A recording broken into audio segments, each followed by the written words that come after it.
Thank you, Honourable Deputy Speaker, and I thank the Honourable Member for the question.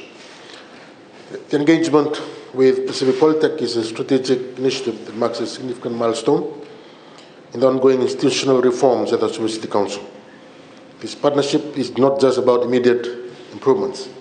It is a forward-looking collaboration aimed at positioning the Suva City Council as a leader in municipal governance, climate resilience, and sustainable development in the region.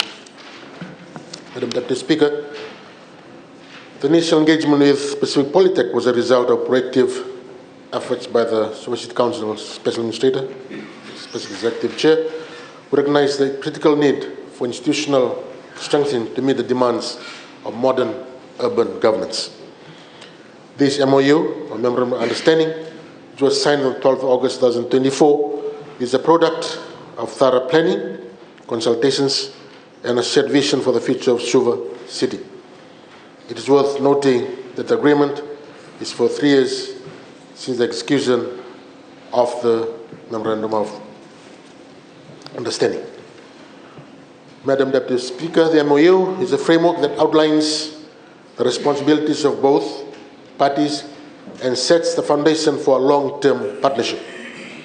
Engagement is a transformative initiative that will elevate the capacity of the Suva City Council to deliver enhanced services to its citizens.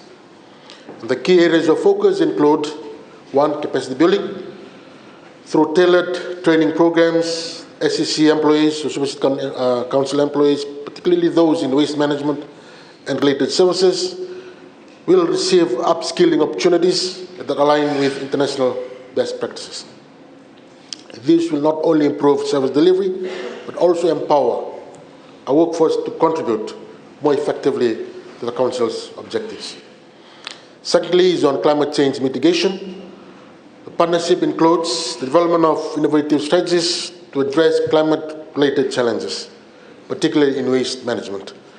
This aligns with our coalition government's commitment to environmental sustainability and climate resilience, ensuring that Suva City is better prepared to face challenges of the future. Thirdly, Madam Deputy Speaker, is on operational excellence. The phased implementation of the MOU ensures that training is timely, relevant, and aligned with the immediate and long-term needs of the Council. Each phase will be followed by a review and evaluation to ensure that we are meeting the goals and continuously improving. Madam Deputy Speaker, the benefits of the partnership are as follows. Firstly, on formal qualification, this involves SEC employees will have an opportunity to gain recognized qualifications, enhancing their career prospects and contributing to a more skilled and motivated workforce.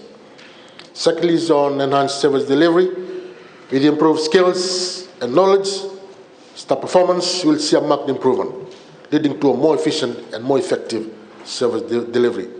Thirdly, is on a more strategic resource allocation by outsourcing training to experts such as Pacific Polytech, as its staff can focus on their core responsibilities, ensuring that resources are used where they are most needed. This initiative, Madam Deputy Speaker, is a testament to our coalition government's commitment to building a stronger and a more resilient Suva City Council. It reflects our broader vision for municipal councils across Fiji, a vision of modern, well-governed cities that are equipped to meet the challenges of the 21st century. Madam Deputy Speaker, the financial investment in this engagement has been carefully calculated to ensure that it delivers its value for money.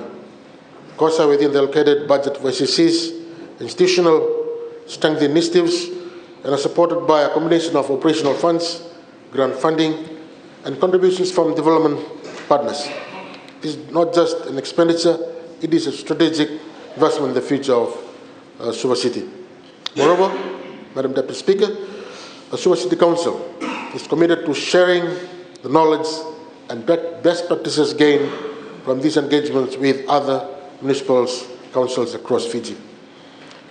We're actively planning workshops, seminars, and the distribution of comprehensive reports to ensure the benefits of this initiative are felt beyond Suva City.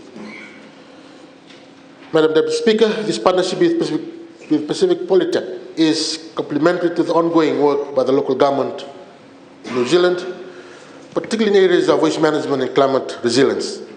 By aligning with local government of New Zealand standards, we are ensuring that Suva City's council strategies are not only locally relevant, but also meet international best practices. This is a clear indication of our commitment to governance excellence. Looking to the future, Madam Deputy Speaker, the Suva City Council's long-term plan is built on 3 pillars. 1, on continuous improvement.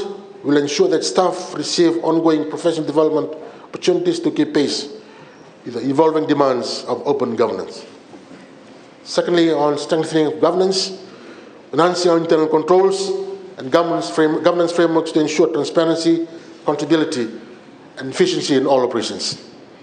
Thirdly, on strategic partnerships, we will continue to build and maintain partnerships with educational institutions, local governments, and international bodies to remain at the forefront of innovation and best practices.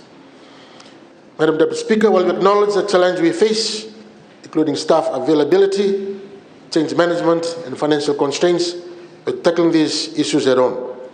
Through careful planning, active stakeholder engagement, and continuous monitoring, we're confident that the objectives of this MOU will be met and the future of Suva City Council will be brighter than ever.